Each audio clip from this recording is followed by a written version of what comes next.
All right. Hey, this is Dave Tolley with The Threshold, and we are here today with FDS.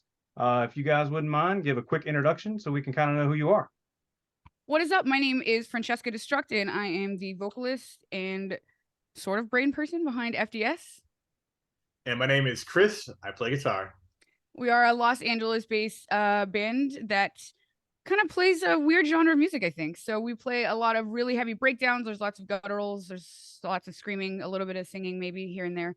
Lots of trap beats and dirt nasty breakdowns, I guess, is the where our worlds collide. So, a quick story, guys. I saw you guys at Blue Ridge in 2021, and we had just finished watching a band play, and it was just like, I think it's time to go eat. And so it was like that perfect opportunity. The lines weren't too long. It's like we're gonna go, and no other bands were around that we wanted to hear. Nothing that we knew of. It's like bands that we didn't even know.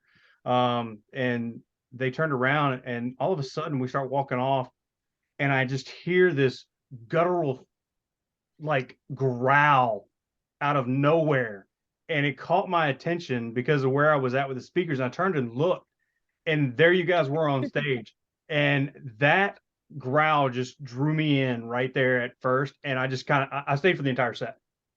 So you guys have an amazing sound. If nobody has heard them yet before, I'm going to tell you where you can find them and everything else. I mean, this band is amazing. They're so good that they were brought back last year to Blue Ridge Rock Fest. And not only Blue Ridge Rock Fest, but they've also played Incarceration and several other festivals. But we will stick with the band right now and get to know a little bit more about them. So first off, let's talk about the rebranding from Fate Destroyed to FDS. Cool. I do want to touch on the first thing you said though, because I have a story for you as well. Okay. So, when we were about to play that set, obviously Anthrax had just played, and it was dead empty in front of us. I mean, dead empty. Yeah. So we were doing our sound check, and we were really early. There was some issue with timing that we were like wait on too early. We had to wait almost 20 minutes before we could play, and we were doing our sound check, and I usually do the growl just to sound check because it's allowed. And as soon as I did that, it was like the Pied Piper. It was just like this whole crowd of people just like came to be. And so since then, we use that every time we play a festival, and it's always the same results. It's always like it'll be kind of empty in front of us, and then I do the sound check for the gutturals, and then everybody comes over, and I'm like, cool. So that's great. Yeah, I So mean, yeah, like I said, when I looked down there and I heard Fate Destroyed was playing, and I was like, okay, don't know them, don't see a big crowd down there, so I'm assuming yeah, there's nothing to see. So we're gonna grab some yeah, food. And like I said, as soon as that growl came, it literally, I'm in the back, so I'm watching all these people just run towards the stage, and I'm like, okay, I'm gonna watch this one. yeah. So about the rebranding, so I could answer this. I don't know how long we have. This could be a very long-winded answer. I'm going to try to keep it the Cliff Notes version. But I think something that people have to understand is that when I started being the vocalist for Fate Destroyed, it was my first experience being a singer at all. I had always been a bass player. I've traveled, spent the last 10 years in the industry traveling as a bass player. So it was a new venture for me. And I think the thing that was really good, but also really challenging, is that most of the time people get to experience finding out who they are as an artist when they're in the beginning stages of their career. And usually the first song that they put out isn't one that gets put on a bunch of Spotify curated playlists and gets all of this traction.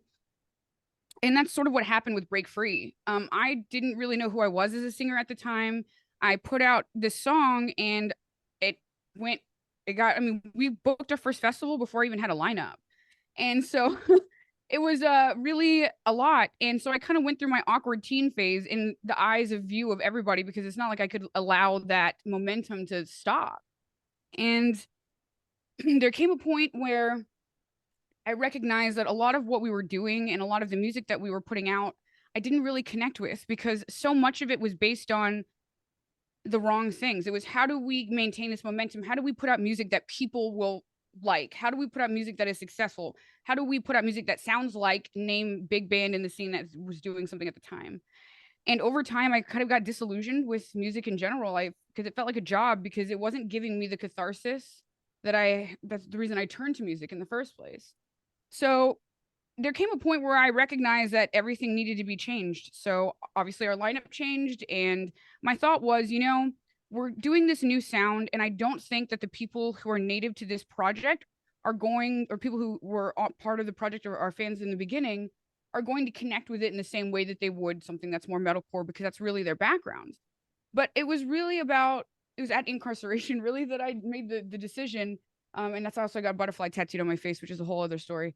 And I recognized that in order for me to be able to really feel like I was becoming this new self and be finding my own sound and being who I was, that it was time for me to change the branding. But I didn't want to change the name of the band because I still liked it and I still wanted to pay tribute.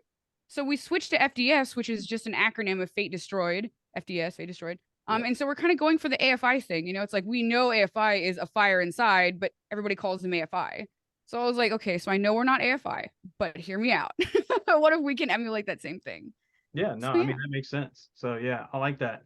And the thing is, the people that are fans of Fate Destroyed already, they're gonna know FDS, it's the same thing. And the ones that don't know, they have a lot to learn because, there is a history from 2018 with you guys and videos on YouTube. Go look it up, Fate Destroyed on YouTube, and you'll be able to check some of their videos out. And I Music on think Spotify. I think a mistake that we kind of made, or I shouldn't say we, I should say I kind of made, because I'm the one steering the ship, right? I think for a brief minute, not completely, but I think I kind of leaned a little too far into trying to be so different for a minute in terms of our sound.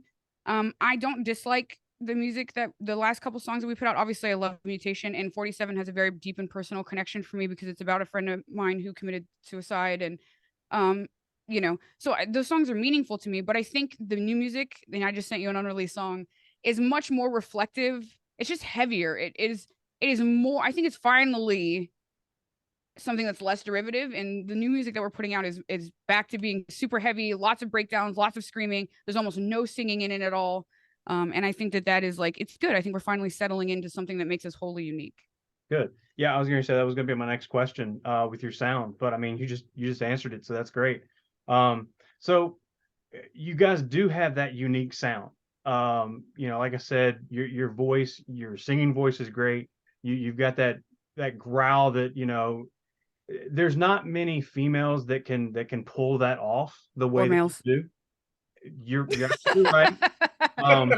People. I always make the joke. That, I'm like, your boyfriend wishes he could scream like me. no, you're absolutely right. You need to put it on a t-shirt. Kidding. I'm telling you, put it on a t-shirt. That's so good. I was gonna say, I tell you what, I'll put it on a t-shirt and I'll send it to you. How about that? Oh, I love that, Chris. That's gonna be our new merch. Your boyfriend wishes he could scream like me. I would wear that. Totally. So good. So I'm sorry. Go ahead. Continue. no, you're good. Do you guys have any inspiration? Like, where do you draw your inspiration from for your music? So, I'm trying to think about it. Okay, so let me try to think of a better way to answer this. I'm trying to go through this technique where I'm not saying like and as much. And I found that the reason that I do that is because I try to answer before I think. And so it like stalls for time mentally. So I'm trying to like formulate answers. So excuse me for any awkward pauses. Okay. So there came a point in my life where I could no longer passively listen to rock and rock or metal music at all, because especially now that I'm learning how to get into the production side of things, learning how to actually engineer music, in my brain, anytime I would listen to a song I really liked, I would think to myself, ooh, are they using neural DSP? How did they make this sound? How did they do that? How did they? So it became an analytical exercise for me. I just couldn't just like passively listen to metal anymore. And so I turned to, I've always liked hip hop and rap, but I really started to lean on it heavily a few, like maybe 4 or 5 years ago, as a place for me to just be able to just have those moments where I can just put it on and not pay attention to it. And it's just like, whatever, I'm glad that it's there. I call that like passive listening. So the more I was listening to it, the more, and especially if not mumble rap, obviously, but there are definitely some subsets and subgenres of rap and hip hop in general that have some beautifully crafted lyrics and beautifully crafted wordsmithing. Like, even if I don't agree with the lyrics, I think that the way that they're able to utilize words and make the vocals almost percussive and make it an instrument is like super amazing. So I drew a lot of inspiration from that. Sorry, there's a long roundabout answer to get there, but No, no. so that's why I started to draw on those influences. So I really like this this guy named Token. He's really good. He is a rapper that I really enjoy his lyrics. 21 Savage for sure back in the day. And not that I use their lyrics because I don't talk about like robbing or shooting people because I don't do that. Right. But I do like the cadence and the context of that. Yeah. Now, when it comes to actual music, I mean, I grew up in the new metal era, right? So like that was what really drove me, listening to bands like Korn, listening to bands like Limp Bizkit, even though everyone back in the day, first of all, I remember all y'all who made fun of me for liking Limp Bizkit back in the day. Same. First of all, I remember y'all, so don't y'all be all like, oh, I like Limp Bizkit now. I don't think so, man. It was so uncool to like Limp Bizkit when I was growing up. But them and Deftones and you know, I wanted to find a way to blend the two kinds of music that I don't feel like I had seen before, right? I feel like there's two outsets, right? There's either stuff that's mostly that's the rap music with metal vocals, which is like Scarlord and Ghostmane and stuff like that, or which is more traditional trap metal, or there's the opposite, which is this is just beat down music with like some breaks for rapping or rapping, but like not even rapping, but sort of that same cadence. So I just wanted to do something that blended it in the way that I saw fit. So yeah, so I think I draw from a lot of different people. And another thing that I really am drawing from lately is I am super enjoying the rise in diversity, I should say. When we played Incarceration, to see not just a bunch of white dudes as the lead singers of these big bands on the main stages was amazing to me. I felt like I've been waiting for that my whole life. I mean, Seven Dust is one of the most underrated bands of all time. I don't understand why they're not the most famous band ever. They could be Metallica. Their music is incredible to me. But bands like Widow Seven, Fire from the Gods, you know, there's just so much more opportunity there. And I find that I'm inspired by those bands as well. Chris, what about you? Sorry, I talk too much. No, you're all good. Specifically for this transition from genres, we have conversations like we're trying to paint a picture with colors we can't describe colors without seeing them. So there's keywords that she's already used. She'll say new metal, beatdown, breakdowns, hardcore. I'm like, oh, perfect. That is what I grew up on listening. And then I just had to update those genres to what is out there now. And I'm listening to these bands that are doing that. And I'm like, oh, I have the same influence as them. I can do this. And songs that aren't out yet, I feel proud. I'm like, I think I'm understanding where the future of this genre that doesn't even exist yet is going. And I'm very excited to be able to utilize like so many influences. She mentioned like the diversity. There's really no limits in the rock world of what we won't put in a song, as long as it like paints the picture that we both see on the wall. And I'm very excited to finally be able to like do that and not have these constrictions of you need to only do this or this because this is what is being done by, you know, this band. And I don't work well with clipped wings. So this is like a butterfly now. I am ready to like just paint with every color in the musical book.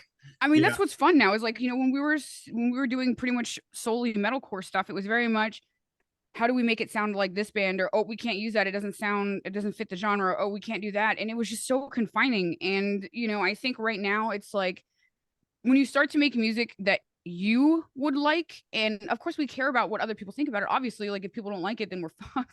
Sorry. If people don't like it, then we're, you know, it's not good for us. But at the same time, I think as artists, whenever you allow yourself to experiment and bring in all kinds of crazy influences, that, you know, that's where the innovation comes from. That's where new sounds come from. That's how new genres get started. So I was going to say, you guys have definitely taken that blend and made it your own. I mean, because you're right. You've got the metalcore sound, you've got the new metal, the trap influence in there. But it's a blend that really works well for you guys. And 47, I mean, the song is amazing. If you've not checked it out, go to YouTube, look up Fate Destroyed. Please, we're like 500 views away from 10K. Help us out. There you go. And again, with social media, I mean, we got Facebook, Twitter, Instagram, YouTube, TikTok. Spotify, TikTok, Apple Music, anywhere you can think of. They can have a website, guys. Come on now. Hey, and our website gives away free resources for unsigned bands. That is really, I have this mission in life right now, which is I feel like I've been blessed in so many ways, even though we're not successful by whatever. I mean, the word success is subjective anyway, but I've gotten to do things in my life now and where the band is at now that I feel so appreciative and thankful for. And the only way I was able to get here is because of resources that were either given to me or people taught me things. Like I did a lot of taking early in my career and in my life in general. And now I just want to give. So I have free resources up for bands on our blog. I go over different campaign strategies, websites you can use to promote your band, how to get around, like where to get good active contact lists, just whatever I can do. So I'm going to be continuing that. The next one's on like music publication and really important stuff that I wish people would have taught me when I first started my career. And yeah, so sorry, I just wanted to plug that because it's cool. That's one thing I'm super proud of her about is she's been on this journey at a professional level a lot longer than I have. I've learned a lot from her and I'm super grateful for that. But she's had to go through so many gates and gatekeepers to learn the things that she's willing to teach people for free. And I don't want to say it's one of those like you learn from your mistakes. Mistakes aren't made.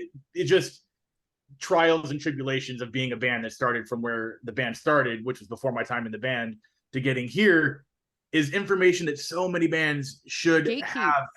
Yeah, they should have that when they start, but you have to pay for programs, campaigns, pay for seminars, or people just don't like you and don't want to help you, just whatever reason, out of whatever, they're either threatened or they just don't like your genre or what. But this stuff is gold, and it's now free because she's putting in the work to help. Yeah, like the resources that I put out with the blog stuff, that just to get that information cost me like over $400. I'm like, no, nobody should have to pay for this. This is ridiculous, you know? And I'm sure that they'll probably find it now and shut it down. But I don't care.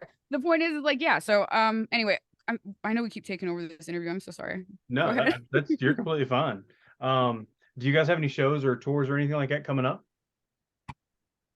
I got the flyers pulled up if you need them. So we're playing a festival called Apocalypse in the Desert. Is that what it's called? Is it called Apocalypse in the Desert? Okay. Yeah, I didn't know. I didn't know if thank you, Metal Fest. I didn't know if they went anyway. So that is March 24th and 25th. You got it. I thought it was the 23rd and 24th. I know what we're doing. No, March 24th and 25th. And that is out in the desert. And then we are playing another one called, oh my goodness. Hold on, let me pull up the flyer. Chris, you have the flyers. Why are you not helping me? I just want to butt in. You're letting me drown. I'm sorry. Okay. We are playing Be a Hero Festival. Yes, thank you. Go to Mile Camp Out is May 5th through May 7th. We are playing Saturday, May 6th. And that is going to be out in Lancaster at an undisclosed location until the week before. It's kind of supposed to be like Southern California's rock Burning Man without the millionaires on LSD. Hopefully, maybe. I don't know. That sounds like a good time. I'd go. Is there an effigy of an owl? I'm just kidding. Let's not talk about that. Like the Bilderberg group. Let's go. I understood that reference. But yeah, those are the two shows that we have lined up. Apocalypse in the Desert is in Vegas, and then the Hero Fest is in Lancaster, California. That's cool. That's cool, guys. And we have, and it looks like in December of this year, probably, maybe, not saying with who and not confirming anything 100%, but it looks like we're going to finally make it to Australia. Oh, nice. I'm so excited. Hopefully it goes the way I think it is, because if it does, it's going to be life-changing for us. I was going to say, keep your fingers crossed for that one, definitely. Absolutely, yeah. And Jonathan Sly, you want us to play the pre-party at Blue Ridge Rock Festival 2023. You want that because I need vindication. Yeah, I'm gonna bid for that one. So you recently did a video that actually featured Tommy Roulette. How did that go? And when will we might be able to see that? So that song is called Wish You Would. It was produced by he goes by Riff Grimes. That is his new name. He used to be Brian Spencer, which I'm sure, I don't know if I did. No, he's not dead name because anyway. So his name is Riff Grimes. You can find him on Instagram, and he does a lot of production for really big bands. And the most notable thing I think on his resume is his work for Scarlord. He produces for him. So it was a blending of work between Scarlord, and so between the producer of Scarlord, who is Riff Grimes, and then Chris redid the guitars. And so I approached Tommy about this before we started dating, and was like, "Hey, I would love to have you on this song. How much for a feature?" And he heard the song, and he was like, "No, I actually really fuck with this song. Like, I'll do it. I'll do this song." And I was only expecting for him to do a small verse in the song, and what he brought to the table and what he brought to the song completely just, it took it to the next level. And I have to say that about him and about his band in general, is that he's such a talented vocalist, and he's visionary. And I think that as small, because we're smaller, right? And I think small bands, if you're looking to get features from artists, look for artists that are not just going to do the bare minimum and give you whatever it is you paid for. Like, really try to find artists that are like involved and want to do something that like takes your stuff to the next level, right? But anyway, back to the topic. So we just filmed the music video for it. We just got the first mix back, which I sent you. I'm super excited about it. It's being mixed by Nick Scott, who does Icy Stars, Crown the Empire, Attila, all those people. So the sound is insane. And I'm hoping that we get the final draft of it back this week, and that means it'll be out in like 6 weeks. Oh, sweet. From Friday, hopefully. Fingers crossed. So you got another song out, Hella Good. Is that right? It comes out on Friday. Yeah. So where can we get that? Where can we see that at? Is there any place we can go to save it to get, Yes. So I'll send you the pre-save link. We do have it up. It's in the bio of all of our socials right now. Cool. I don't think it's pinned to the Facebook one, but I'll do that right after we get off the phone interview. And it's all, but so that actually came about, and I almost said no to it at first. So what happened was this this band called Koilos reached out to me, and they were asking me if I wanted to do a feature, but I was kind of in a bad mood that day, and I had been getting a lot of offers to do features, but a lot of the offers that I was getting was very much like the antithesis of what the mode I was on, right? It was very much like, oh, we want you to sing like this opera piece. And I'm like, but I'm a screamer. Like, that's my wheelhouse. That's what I do. Like, can I sing? Yes. And I'm not saying I won't sing. I will sing on features. But anyway, so initially when they just said we're doing a cover of Hella Good, I was like, I really love Gwen Stefani. She actually is my fashion icon. I base pretty much all of my style on her and the way she dressed in the early 2000s. And I was like, I don't really know. Send it to me anyway. Kind of pass it off. And then I heard the guitars on it. I heard that they did a drop F, like, oh no, I'll talk about it. They did a drop F, a really crazy heavy version of it. And I was like, I have to be a part of this. So I recorded it, and then they were like, well, because I encouraged them to meet with Nick Scott, and Nick Scott took it again to the next level with his production quality. And so then they were like, hey, can you fly to Indianapolis to do a music video? And I was like, I'm there. So I went to Indianapolis, and we did the music video, and it has been a labor of love. It's been a lot of effort. I think it's probably one of the best pieces of music I've ever been a part of. Just even though it is a cover, it is definitely the song reimagined. So it comes out on Friday. It will be, of course, everywhere you stream music. So it'll be Amazon Music, Apple Music, Spotify, Pandora, Deezer, Tidal, blah blah blah, even like the Napster, wherever, it's fine. Just as long as you listen to it, I don't care. You listen to it. Napster, there you go. LimeWire, it comes free. Yeah. Oh yeah, LimeWire. Yeah, man. The murderer of every computer I had back in that day. Yeah. Download one Linkin Park song, and everything was lost. Oh, but I'm sorry. That's the name of the new song. Just came. Sorry. All right, so I'm gonna ask you guys a couple questions. This is just for fun. Just so that way people can kind of get to know a little bit about you personally. And just first thing that pops in your head. Chris, I've got a question for you as well.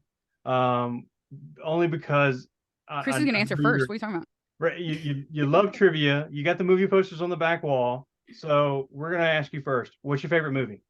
Fight Club. Well, all three of these in order: Fight Club, Sin City, Pulp Fiction. So yeah. There you go. But in opposite order? I can't mirror. My camera's mirrored, so I don't know how to play. Oh, yeah. I was gonna say we're gonna go here. Yep. Yeah. I know how that works.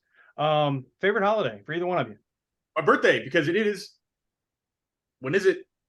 Franccesca knows. I'm asking her. I have no idea when your birthday is. You definitely do. It's January 1st. I know. Yeah. Oh, okay. I was like, oh, my heart just grew 3 sizes too small.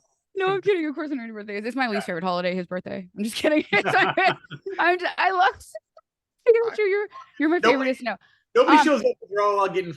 They're all partying. No, because we have the same problem because mine's December 28th, and so I call it Bristmas, and it's the worst it's the worst holiday ever because when I was a kid, like family members, and I love my family. I'm not talking shit. I am a little bit, but they would be like, here's for your birthday and Christmas, and I'm like, everybody else gets 2 presents, I only get 1, and then whenever I try to do anything for my birthday, it's in that weird time that's like right after Christmas, but right before. So everyone's still like either with their family or they're like preparing for New Year's Eve. So nobody wants to actually do anything. And I'm like, y'all are trash. So yeah. So mine's the 17th. So I get that whole, before Christmas. And yeah.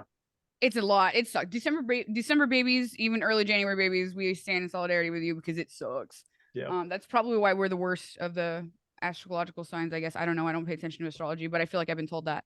I've heard that. My favorite movie is Alien. I even have a xenomorph tattooed on my arm. Yes. Okay. My favorite holiday. Sheesh, I don't know. I actually really like Christmas. I know it ruins my birthday every year, and I'm not a religious person, but I just love the sights and the smells and the fire and I feel like it's so cozy, and I love Christmas music so much. I'm obsessed with Mariah Carey. I love when they saw her off, and it's like time for her to reemerge for the year before they put her away. Love it. All right. So last question: if you could have any superpower, what would it be? I know my answer, Chris. What's yours? You first on this one. I've never thought about that. If I had any superpower, I would want to be invisible. Yeah. So like it depends, am I a superhero or villain? If I was a villain, absolutely invisible. But if I was a hero, why do you have to be a villain to be invisible? I would walk into so many banks. Wait, would you? Okay, but here's a question: would you take invisibility if the caveat was you had to be naked to be invisible? I have no always wanted that. No problem being naked. I've seen Mystery Man. I'm down.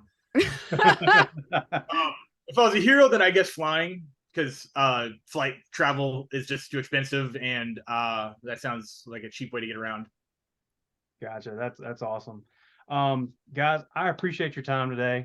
And anybody watching, please go to their website, buy some merch, get their music, check them out. Any festival, any show they've got coming up, you're not going to be disappointed in these guys. Chris, Franccesca, thank you guys for your time. Look forward to meeting with you guys again sometime, hopefully at Blue Ridge. If not, we'll get you on the next interview. For sure. And you can check us out anywhere online under FDS Band. Our Instagram is at FDS Band Official. Our Facebook is FDS Band. Website is FDS Band. And you can find us pretty much everywhere else under Fate Destroyed. Sounds good. Thanks, guys. Thank you.